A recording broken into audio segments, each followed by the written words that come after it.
Ibu saya menuntut saya untuk memberikan salah satu paru-paru saya. Saya adalah seorang pemuda berusia 18 tahun di SMA. Ibu saya berusia 53 tahun dan menderita penyakit paru, khususnya penyakit paru obstruktif kronis COP. Dia telah sakit selama beberapa tahun terakhir, tetapi kondisinya semakin memburuk belakangan ini. Merokok seperti kehidupannya dan dia tidak bisa berhenti, bahkan dengan peringatan dari dokter. Keluarga kami diuji untuk melihat apakah kita cocok untuk donor organ dan saya adalah satu-satunya yang cocok. Tim transplantasi berbicara dengan saya secara pribadi dan mengatakan bahwa ini adalah pilihan saya, paru-paru saya, hidup saya. Bahwa saya tidak akan menjadi anak atau orang yang buruk jika menolak. Yang membuat pilihan ini sangat sulit adalah bahwa ibu saya telah memperlakukan saya dengan buruk sepanjang hidup saya dan mimpi saya untuk bermain basket di perguruan tinggi akan hancur. Dokter mengatakan bahwa saya akan tidak bisa beraktivitas fisik yang berat. Jadi tidak hanya dia berharap dan menuntut saya memberikan salah satu organ saya, tetapi dia juga bisa menjadi alasan lain kegagalan hidup saya. Sekolah tidak pernah mudah dengan semua aspek, tetapi satu-satunya hal yang saya miliki adalah olahraga. Penerima rekrut basket mengatakan saya memiliki kesempatan jika saya berlatih dengan sangat keras. Nah, itu tidak akan terjadi jika saya dibuka. Saya bingung dan tidak ingin menyesal menjadi penyebab kematian potensial ibu saya, atau tuduhan yang akan saya terima dari keluarga saya saat kesehatannya menurun. Ayah saya mengatakan bahwa dia tidak akan pernah memaafkan saya jika saya tidak melanjutkan, bahwa saya mati bagi dia dan tidak boleh berharap untuk terus tinggal dengan mereka karena saya sekarang dewasa. Update 1, saya tidak akan memberikan paru-paru saya kepada ibu. Setelah membaca semua komentar yang berpikiran dan jelas, saya tidak akan mendonorkan salah satu paru-paru saya kepada ibu. Dia akan tidak bersyukur, terus merokok, dan kemungkinan besar akan meninggal setelah beberapa saat. Juga, kualitas hidup saya akan sangat terpengaruh dan saya akan menyesalinya. Saya tahu banyak dari Anda sangat khawatir dan meminta update. Nah ini dia. Saya telah membuat keputusan yang tepat dan berharap saya cukup kuat untuk menghadapi konsekuensinya jika ayah saya mengusir saya. Jujur, saya sangat takut. Tetapi mengetahui bahwa saya memiliki komunitas yang luar biasa di sisi saya, adalah suatu kenyamanan yang menyenangkan. Terima kasih atas saran pentingnya. Terima kasih atas perhatiannya. Update 2. Aturan transplantasi ada untuk alasan yang sangat spesifik dan telah disempurnakan selama beberapa dekade.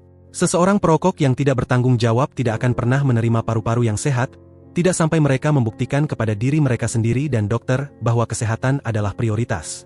Ibu saya tidak bersedia melakukannya dan sehingga para dokter memberitahunya bahwa prosedur tersebut tidak mungkin. Dia sudah gagal dalam beberapa tes dan melanggar perintah dokter. Dia berpikir mereka akan setuju untuk membukanya hanya karena saya adalah anaknya dan cocok. Saya sudah mengatakan tidak dan mendapat dukungan dari dokter.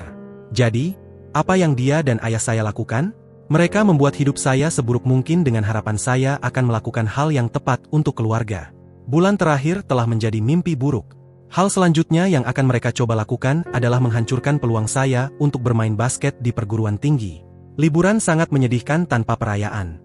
Lupakan tentang hadiah dan pesta. Saya bahkan tidak ingat kapan terakhir kali saya tersenyum atau tertawa dengan tulus. Bagaimana saya mengatasi perlakuan buruk dan manipulasi ini? Saya perlu berinteraksi dengan orang-orang yang memiliki banyak kesamaan dengan saya. Saya membutuhkan pengertian Anda.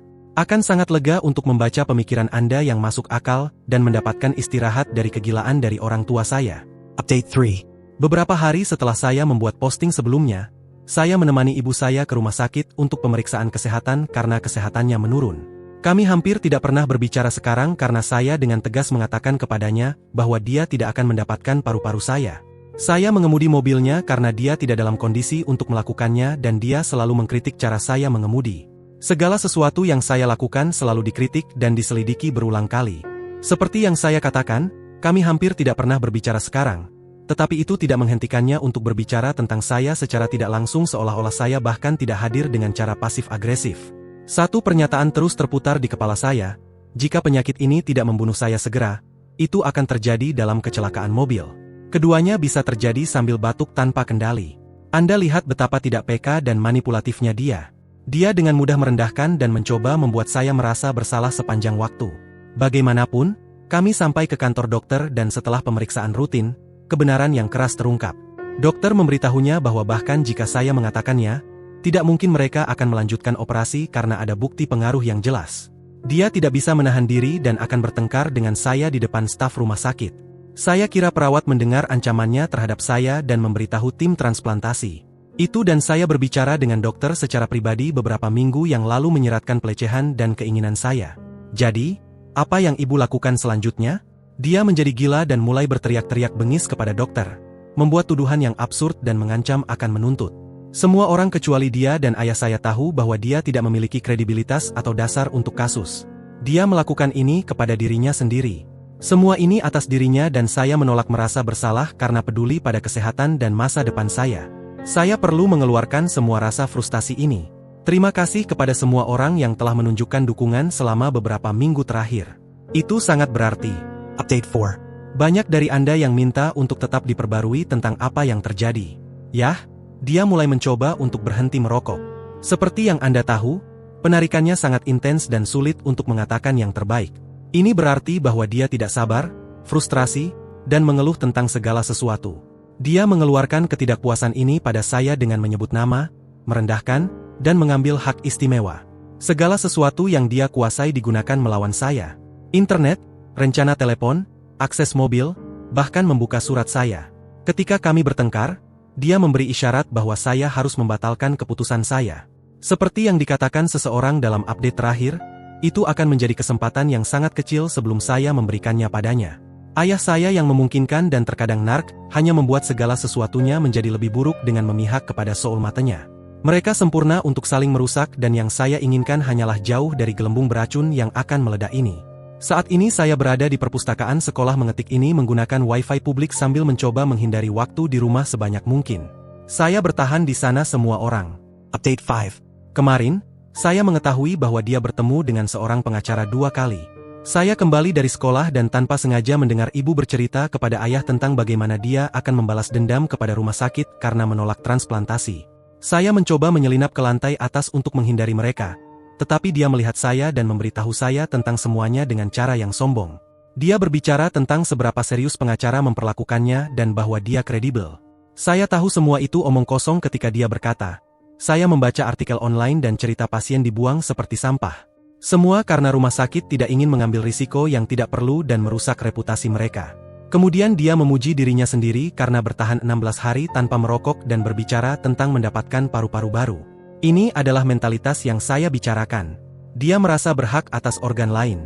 Itu sungguh-sungguh delusional. Saya bertanya dari mana dia mendapatkan uang untuk membayar pengacara. Dan dia berkata, "Saya menggunakan uang yang seharusnya untuk hadiah wisuda Anda. Anda tahu, karena Anda membuatnya jelas bahwa keluarga tidak berharga dan semuanya." Itulah saat saya berjalan ke kamar saya. Saya merasa sangat kotor hanya berada di sekitar toksisitas yang begitu banyak. Saya benar-benar mandi 2 kali malam itu. Saya merasa jauh lebih baik setelah tenang dan mengingat bahwa ada masa depan yang bahagia di depan, dan yang harus saya lakukan hanyalah bersabar. Saya masih terkesan dengan kepercayaan diri yang dia miliki dalam kasus ini. Jadi dia melakukan sedikit googling, tidak masalah. Itu tidak mengubah fakta bahwa saya dikerahkan dan para dokter tahu. Dia adalah ibu saya dan sebagian dari saya merasa buruk. Tapi sudah cukup.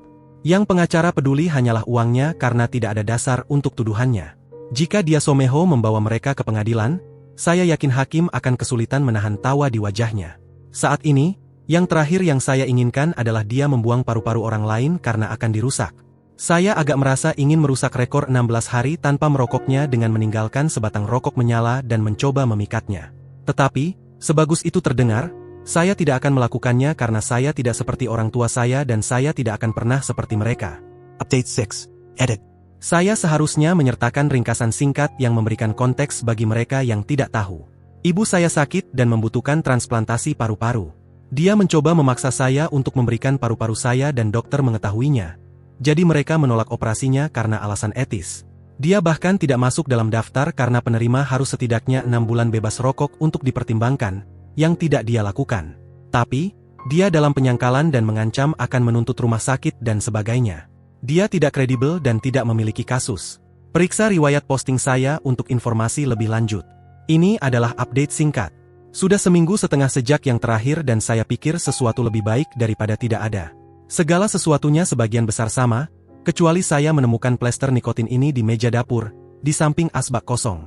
Saya bertanya kepada ibu tentang itu dan dia mengatakan, "Oh itu, mereka membantu mengatasi keinginan, itu saja. Saya masih bersih dan tidak merokok selama sebulan sekarang. Saya cukup yakin bahwa tujuannya adalah bebas nikotin, bukan hanya bebas rokok. Tidak ada gunanya berdebat karena dalam pikirannya, dia selalu benar 100% waktu. Selain itu, saya telah bekerja keras mempelajari dan tetap positif. Terima kasih kepada mereka yang menghubungi dan kepada semua orang yang meluangkan waktu untuk tetap terupdate tentang kehidupan saya yang gila. Anda luar biasa. Update 7. Saya sedang mengerjakan beberapa pekerjaan rumah di kamarku dan pergi ke kamar mandi. Saya biasanya meninggalkan laptop saya terkunci, tetapi kali ini sepenuhnya lupa. Ibu masuk ke kamar untuk alasan apapun, melihat laptop saya, dan mulai mengintip. Saya keluar dari kamar mandi dan melihatnya dengan wajah merah penuh kemarahan. Dia berteriak, "Anda menulis tentang saya kepada orang asing. Bagaimana bisa Anda?" Saya terkejut dan merasa dunia berputar saat berdiri di sana terdiam. Kami terlibat dalam sebuah argumen karena satu-satunya hal yang ada di pikiran saya adalah bagaimana dia melanggar privasi saya. Saya ingat saya memiliki tab Reddit terbuka. Dia tidak pernah menggunakan situs ini dan tidak tahu nama akun saya atau bahkan apa itu subreddit. Dia masih belum tahu karena yang dia lihat hanyalah seutas teks dan membaca beberapa kalimat. Dia menyebut bahwa dia tidak melanggar privasi saya, dan bahwa dia hanya mencoba mencari sesuatu di Google. Dan ayah mendengar semua keributan dan ibu turun ke bawah untuk memberitahunya. Keduanya membalikkan keadaan terhadap saya. Saya tidak menjawab pertanyaan mereka karena ibu berperilaku seperti anak kecil, sambil batuk-batuk di mana-mana. Mereka menggabungkan diri dan memanggil saya dengan nama-nama yang buruk. Saya marah dan berteriak, "Ya, saya menulis tentang Anda dan perilaku buruk Anda. Karena itu satu-satunya cara yang saya tahu untuk menghadapi semua ini." Wajahnya semakin merah dan sejenak saya pikir dia akan batuk keluar salah satu paru-paru yang hitam karena merokok. Dia pergi ke dapur untuk mengambil air dan saya mengikuti untuk memberitahunya untuk tidak pernah lagi menggunakan laptop saya. Itulah ketika dia marah lagi dan memecahkan 2 piring di lantai. Saya dengan cepat mundur dan menginjak pecahan kaca yang tajam, memotong bagian bawah kaki kanan saya sangat parah. Darah di mana-mana dan saya merasakan sakit yang luar biasa setelah adrenalin hilang. Ibu mulai menangis, "Bisakah Anda percaya itu?" dan bergegas ke lantai atas ke kamarnya. Dan ayah membantu saya, tetapi tidak tanpa terus menyalahkan saya dan mengatakan, "Ini semua kesalahanmu." Sekarang di sini saya di rumah sakit mendapat jahitan. Saya hampir tidak bisa berjalan karena rasa sakit yang intens. Saya kira ini semua hanya masalah waktu, dengan ibu menghadapi kematian karena kesehatannya yang memburuk. Dia akhirnya meledak dan semuanya diarahkan kepada saya. Mungkin semua halusinasi itu hilang. Di mana dia percaya bahwa ada kasus untuk menuntut rumah sakit karena kelalaian. Saya tidak tahu. Saya hanya terkejut betapa cepat hidup saya berubah menjadi buruk. Dan ayah ada di ruang tunggu dan terus menerima telepon dari ibu, yang masih panik. Internet membicarakan tentang saya. Saya curiga dia hanya di sini karena kewajiban atau sesuatu. Dokter bertanya bagaimana saya terluka. Saya hanya memberitahu dia saya menginjak keramik pecah karena semuanya sangat membingungkan sekarang. Saya berusia 18 tahun dan mereka tidak akan menghubungi CPS jika mereka tahu semuanya. Ibu memutuskan layanan seluler saya dan jika dia tahu saya menggunakan wifi rumah sakit menulis ini, dia mungkin. Saya bahkan tidak tahu pada titik ini. Dokter kembali, saya harus pergi. Terima kasih telah membaca. Ini adalah mimpi buruk, tetapi saya akan tetap kuat. Date 8. Banyak dari Anda menunjukkan dukungan, bersama dengan kekhawatiran yang sangat dihargai terhadap kesejahteraan saya. Saya aman. Jangan khawatir. Meskipun saya menyadari ini adalah lingkungan yang tidak aman, saya tetap waspada dan tidak akan pernah percaya padanya lagi. Ibu meminta maaf berulang kali ketika hendak membawa saya pulang. Itu sangat surreal dan tidak nyaman. Saya memberinya perlakuan dingin karena hal terakhir yang saya inginkan adalah memberinya amunisi. Saya berjalan dengan pincang ke kamar saya, mencoba menghindari membuka luka di kaki kanan saya, dan hanya beristirahat di tempat tidur menatap ke dalam kekosongan untuk sementara waktu. Mungkin tidak lebih dari 30 menit hingga ibu masuk untuk mencoba memperbaiki keadaan. Dia mengklaim dia khawatir tentang saya, tetapi tidak menyadari betapa egoisnya tidak memberi saya ruang. Saat khawatir tentang saya, yang dia pedulikan hanya dirinya sendiri. Saya katakan padanya untuk membiarkan saya sendiri. Saya sangat lapar, tetapi tidak bisa membuat diri saya pergi ke bawah dan pikiran untuk makan makanan yang dimasak olehnya membuat saya sangat mual. Jadi saya tertidur setelah membaca puluhan dan puluhan komentar luar biasa yang ditinggalkan oleh kalian semua. Ketika saya bangun, ibu membuat sarapan lengkap dan sangat ramah. Saya makan lalu kembali ke kamar saya tanpa banyak berkata.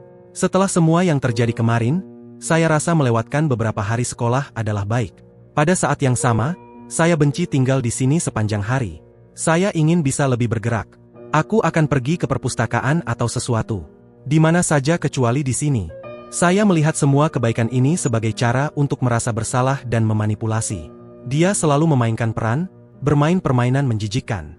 Saya tidak akan pernah melupakan apa yang dia lakukan padaku dan saya menghitung hari sampai saya bisa bebas. Saya tak sabar sampai lulus dan pergi kuliah. Beberapa dari kalian telah menyarankan saya untuk mengamankan surat dan laptop saya. Saya akan melakukannya karena dia mungkin mencoba merusak kuliah sehingga saya tetap di rumah. Kaki saya terasa sedikit lebih baik. Sangat sakit dan terkadang ada rasa sakit berdenyut yang hilang setelah beberapa menit. Terima kasih atas segalanya teman-teman. Update 9. Saya harap saya tidak terlalu sering posting. Saya hanya tidak ingin meninggalkan kalian semua dalam kegelapan dan mungkin membuat orang khawatir. Saya merasa nyaman, jelas, damai, dan lega berinteraksi dengan semua orang di sini. Saya juga merasa lega ibu pergi selama beberapa hari ke depan. Seperti saya akhirnya bisa bernapas dengan baik. Saya masih memiliki kedua paru-paru. Haha. Saya tidak tahu apakah perjalanan ini direncanakan sebelumnya, atau jika dia melakukannya dengan sengaja setelah apa yang terjadi. Tetapi, saya pasti akan memanfaatkan ketiadaannya dan menggunakan waktu dan ruang untuk membersihkan pikiran saya. Ini seharusnya menjadi akhir pekan yang menyenangkan. Sedikit sedih saat Anda memikirkannya. Bahwa ini adalah yang diperlukan agar saya bisa bersenang-senang. Dia pergi. Saya iri pada remaja lain. Pada saat yang sama, saya merasa beruntung dengan cara tertentu karena sudah dewasa dan sadar pada usia ini. Saya tidak akan pernah membiarkan orang memperlakukan saya seperti yang dilakukan orang tua saya. Kali ini, saya tahu apa yang harus diwaspadai. Saya tahu tanda dan isyarat perilaku yang halus. Semua narasumber ini memiliki tanda, sesuatu yang benar-benar mengekspos diri mereka yang sebenarnya. Sangat sulit untuk melihat dengan keluarga, teman pada awalnya karena ada banyak emosi terlibat. Tetapi, ketika Anda lebih objektif, maka orang asing dan kenalan yang memiliki sifat narasisme akan jauh lebih mudah untuk diidentifikasi. Oh, lihatlah saya, memberikan tip untuk para profesional. Sebulan yang lalu, saya tahu begitu sedikit dan berkat kalian semua, saya belajar begitu banyak. Selamat Jumat. Update 10. Saya menjaga jarak dan tetap positif. Kaki saya sembuh dengan cepat tanpa infeksi. Saya tidak terlalu pincang lagi, meskipun masih ada rasa sakit beberapa kali sehari jika saya banyak berjalan. Ibu membiarkan saya sendiri dan tidak pernah mengganggu saya. Dia masih mencoba merayu, tetapi tidak sebanyak 3 menit pertama 5 hari setelah insiden. Itu jelas dan saya tidak tertipu. Ibu mengeluarkan darah pagi ini dan pergi ke rumah sakit. Dokter memberinya obat baru. Dia masih bebas dari rokok, atau lebih tepatnya mengatakan bahwa dia begitu. Saya tidak tahu dan sejujurnya tidak peduli. Kesehatannya sudah menurun sejak lama dan tanpa transplantasi, tidak terlihat baik. Tapi tidak ada transplantasi karena dokter tidak lagi percaya padanya. Mulai dari tes darah yang gagal karena merokok hingga pemaksaan untuk paru-paru saya ya tidak ada paru-paru baru untuk Anda buang, Ibu. Ayah narasistik saya masih memberi dukungan seperti biasanya. Saya tidak mengerti kendali yang kuat yang dia miliki atasnya. Suatu kali, dia bercerita tentang bagaimana mereka jatuh cinta. Saya kira ibu adalah orang yang hebat sebelum saya lahir. Setelah saya lahir, segalanya mulai berubah. Dia buta akan perilaku memalukan. Saya tidak akan pernah menjalin hubungan semacam itu di mana saya mengabaikan toksisitas seperti itu. Dia tidak seburuk dia, tetapi tidak campur tangan dan mendukung saya sudah cukup buruk. Secara keseluruhan, semuanya relatif baik. Saya fokus pada sekolah dan memiliki janji dengan konselor sekolah. Saya merasa baik saat ini. Terima kasih telah membaca. Semoga harimu menyenangkan, malam semua. Update 11. Saya baru saja kembali dari rumah sakit dan yang paling gila terjadi. Ibu punya janji dan meminta saya untuk mengantarnya. Dia telah baik belakangan ini dan saya punya waktu. Jadi kami pergi ke kantor dokter. Kesehatannya semakin menurun dan sulit menemukan keseimbangan yang tepat dalam pengobatan. Hal ini menyebabkan dia menjadi tidak sabar terhadap dokter. Tidak hanya itu, tetapi dia selalu diingatkan tentang situasi paru-paru setiap kali ada kunjungan dokter. Pemeriksaan dimulai dengan baik sampai ibu mulai meninggikan suaranya, mengeluh tentang rasa sakit dan obat-obatan yang tidak bekerja. Dokter meminta dia untuk menurunkan suaranya dan malah dia semakin bermusuhan. Dokter memperingatkannya bahwa dia akan harus pergi, tetapi kemudian dia mulai menghadapinya. Saya mencoba untuk ikut campur dan dia semakin liar. Kemudian dokter meminta perawat untuk memanggil petugas keamanan. Seakan-akan dia sudah tahu bahwa semuanya sudah terlalu jauh dan itulah saat dia mulai melemparkan barang-barang kemana-mana. Ibu melanjutkan serangannya yang gila sambil dokter dan saya mencoba menghentikannya. Dia memukulnya di wajah dan saya memutuskan untuk menelepon polisi. Ini sudah terlalu jauh dan sekarang dia sedang menyerang profesional medis. Dia melihat saya menelepon, bergegas ke arah saya, meraih ponsel dan menghempaskannya ke tanah. Saya belum pernah melihatnya seperti ini, bahkan ketika dia melemparkan piring-piring itu pada saya beberapa minggu yang lalu. Ini jauh lebih kekerasan dan tidak terkendali. Petugas keamanan butuh waktu lama untuk sampai ke sana dan layar ponsel saya pecah. Jadi saya tidak bisa menelepon polisi, dokter dan saya dengan cepat meninggalkan ruangan dan menutup pintu ketika ibu terus melemparkan barang-barang. Akhirnya bantuan datang dan dia dibawa ke penjara setelah dievaluasi secara psikologis terlebih dahulu. Saya memberikan keterangan kepada petugas dan pulang kembali. Saya tidak akan pergi ke kantor polisi untuk melihatnya dalam keadaan sedih seperti itu. Tidak akan ada gunanya dan dia pantas mendapat hukuman. Dan ayah meninggalkan pekerjaan dan langsung pergi menemuinya. Hal pertama yang dia lakukan adalah mempekerjakan pengacara dan memulai proses untuk membebaskannya. Ia hanya menghabiskan 4 menit 7 jam terkunci setelah diproses. Saya tidak tahu apakah dokter, rumah sakit akan mengajukan tuntutan. Sudah 17 jam sejak kejadian mengerikan itu. Dia merusak, menghancurkan properti rumah sakit, ponsel saya, memukul dokter di wajah, melawan penangkapan dengan polisi, dan bahkan tidak mendapat penjara semalam. Saya sangat marah dan kecewa dengan perilakunya. Saya juga kecewa dengan sikap Endad terhadap tindakannya dan pengambilan keputusan. Update 12. Dia membuat kesepakatan dengan hakim dan harus memenuhi sejumlah jam layanan masyarakat. Saya tidak tahu detailnya. Saya tahu bahwa hakim membuatnya jelas bahwa jika dia tidak mematuhi aturan, dia akan masuk penjara dan membayar denda. Dia telah mengeluh tentang segala sesuatu, seperti biasa dan merasa bahwa sistem menentangnya. Saya pikir dia seharusnya dipenjara karena memukul dokter dan merusak properti rumah sakit. Tapi itu keputusan hakim. Saya fokus pada sekolah dan berolahraga lebih untuk menjaga pikiran tetap jernih. Saya juga diresepkan beberapa obat kecemasan. Ini atas saran konselor sekolah saya. Ini sangat membantu. Saya merasa lebih tenang dan kurang marah secara umum. Selain itu, tidak banyak yang terjadi sejak update terakhir. Ibunya hampir selesai dengan layanan masyarakatnya dan saya hampir selesai dengan SMA. Saya berada di jalur untuk lulus dan menuju kuliah tepat waktu. Saya benar-benar bersemangat dan tidak sabar. Saya telah menjaga jarak untuk sebagian besar waktu, mencoba menghindari ibu sebanyak mungkin. Menjaga diri sibuk sangat membantu. Saya telah berteman dengan beberapa orang baru yang akan menghadiri universitas yang sama. Mereka membiarkan saya menghabiskan waktu di rumah mereka, karena mereka agak sadar betapa tidak menyenangkannya ibu saya. Saya memenuhi syarat untuk bantuan keuangan dan telah bekerja paruh waktu selama akhir pekan. Menabung sebanyak mungkin karena orang tua tidak membantu. Ibu benci gagasan saya mendapatkan kebebasan dan kemandirian darinya. Dia terus berusaha meyakinkan saya untuk mengambil 1 tahun istirahat setelah SMA dan menghabiskan waktu dengannya dan Endad. Yang dia inginkan hanyalah seseorang yang setia patuh dan menjalankan tugas sepanjang hari. Saya tidak akan melakukannya dan tidak akan pernah melupakan cara dia memperlakukan saya tahun lalu. Saya tidak akan lupa bagaimana dia merusak ponsel saya, melukai kakiku, menampar saya di depan staf rumah sakit, mencoba memaksa saya untuk memberikan paru-paru saya dan hal lainnya. Saya mengikuti saran Anda dan sudah mengamankan surat saya dengan alamat teman. Saya akan melakukannya. Musim panas ini saya akan pindah dan tidak akan pernah menoleh ke belakang. Update 14. 3 hari yang lalu, 2 petugas datang ke rumah untuk memberitahu saya dan Endad tentang kecelakaan mobil, kematian ibu saya. Saya sedang membaca buku di kamarku ketika saya mendengar bel pintu dan suara yang mengatakan, "Polisi, ada yang di rumah?" Saya turun ke bawah dengan bertanya-tanya mengapa mereka di sini. Mungkin ibu melanggar perjanjian layanan masyarakat atau menyerang dokter lain. Saya langsung menyalahkan dia sambil sama sekali tidak sadar akan apa yang akan saya dengar. Saya membuka pintu dan melihat kedua petugas terlihat khawatir. Sama seperti yang Anda lihat di TV ketika keluarga diberitahu tentang kematian orang yang dicintai.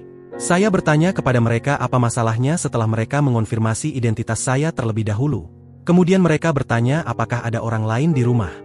Saya bilang bahwa Endad sedang bekerja dan saya sendirian di rumah. Mereka bertanya apakah bisa masuk untuk berbicara. Saat itulah saya mulai merasa sangat gugup dan takut. Kami duduk di sofa dan mereka mengatakan, "Ibumu mengalami kecelakaan." Dan kami sangat menyesal mengatakan bahwa dia meninggal beberapa saat setelahnya di rumah sakit. Kami sangat menyesal atas kehilangan Anda. Saya merasa seolah-olah saya sedang bermimpi. Saya merasa marah, sangat marah. Saya mulai menangis tanpa terkendali saat petugas memberikan jaminan. Saya menangis saat menulis ini. Petugas meminta kapan Endad akan pulang. Mereka cukup baik untuk tinggal bersama saya karena dia akan pulang dari kerja dalam 1 jam. Kami sebagian besar duduk di sana dalam keheningan, tapi saya sangat menghargai kehadiran mereka dan Endad pulang dan menerima berita itu. Dia menangis terisak dan kemudian meminta petugas untuk pergi. Saya dan Endat memeluk selama 1 menit. Dalam kejutan yang luar biasa. Saya memiliki begitu banyak emosi bercampur saat ini. Saya tidak tahu bagaimana cara menginterpretasikan semuanya. Mudah untuk marah dan kecewa pada orang tua yang narasistik. Tetapi semuanya berubah saat mereka meninggal. Anda sebentar melupakan semua yang buruk dan hanya memikirkan yang baik. Kemudian Anda diserang dengan semua yang buruk dan merasa rasa sakit dan mungkin bahkan lega. Setelah merasa lega, Anda merasa bersalah dan itulah saat semuanya menjadi begitu membingungkan. Selama 5 menit 6 bulan terakhir, saya telah menceritakan kisah saya kepada Anda. Semuanya didasarkan pada bagaimana ibu saya memperlakukan saya dengan sangat buruk. Saya telah mempersiapkan diri secara mental untuk kematian yang tak terhindarkan saat kesehatannya menurun. Kami telah berbicara tentang begitu banyak aspek kehidupan narasistik di sini. Saya tidak dapat mengukur seberapa besar komunitas ini telah membantu saya. Tetapi, ini adalah periode paling sulit dan paling sulit dalam hidup saya sekarang. Saya tidak berpikir saya akan merasakan emosi tertentu, tetapi saya merindukannya. Dia adalah ibu saya bagaimanapun juga. Saya telah berharap dan berharap untuk cintanya selama bertahun-tahun. Saya merindukan cinta yang tidak dapat atau tidak bersedia dia berikan. Sekarang bahwa dia pergi, saya merasa seolah-olah semua cinta potensial itu hilang. Bersama dengan harapan saya untuk melihat kesalahan dalam perilakunya. Semuanya telah berubah dan hidup saya terbalik. Setiap rasa stabil yang telah saya kembangkan selama beberapa bulan terakhir hilang. Endat tiba-tiba pergi ke suatu tempat dan telah pergi sejak kemarin. Saya tidak tahu harus berbuat apa. Saya tidak tahu di mana dia berada atau apakah dia aman. Endat bukanlah orang yang begitu emosional. Tetapi sejak kematian ibu saya, dia sangat emosional. Dia minum botol demi botol alkohol untuk menghadapinya. Ramanya Barantakan. Saya hanya makan makanan beku dan menangis sepanjang hari. Teman saya datang setiap kali dia bisa untuk membantu, tapi tidak sering dengan kelulusan semakin dekat. Saya sendirian di rumah yang menyedihkan ini. Dan ayah menghilang dan saya tidak tahu apakah dia di bar, atau memutuskan untuk mengemudi dari tebing ke suatu tempat. Dan mempertimbangkan apakah harus memanggil polisi. Sebagian dari saya tidak terkejut bahwa dia membuat semuanya tentang dirinya sendiri setelah sesuatu seperti ini terjadi dan hanya meninggalkan satu-satunya anaknya di rumah kosong. Saya harus menurunkan semua foto dan memasukkan barang-barang pribadi ibu saya ke dalam kotak. Hampir semua yang mengingatkan saya padanya. Ini terlalu menyakitkan saat ini. Saya tidak bisa menggambarkan rasa sakit yang saya alami. Saya berusia 18 tahun tetapi merasa sangat rentan dan tak berdaya saat ini. Saya tidak siap menghadapi semua ini. Ada begitu banyak hal dewasa yang tidak diajarkan oleh orang tua narasistik saya. Pemakaman, asuransi, tagihan, DLL. Apa yang harus saya lakukan? Saya tidak berpikir saya bisa melakukan sesuatu yang produktif. Mengapa ini harus terjadi saat saya begitu dekat dengan kelulusan dan kuliah? Saya mencoba pergi ke sekolah hari ini. Tetapi air mata mengalir di wajah saya tanpa terkendali di tengah kelas. Saya keluar dengan kepala tertunduk merasa kacau. Saya berbicara dengan konselor sekolah saya dan mereka membantu sampai batas tertentu. Tapi sejujurnya saya lupa semua yang keluar dari mulut mereka karena semua tangisan. Saya merasa seperti saya berada di dalam gelembung waktu sambil dunia terus berlalu di sekitar saya.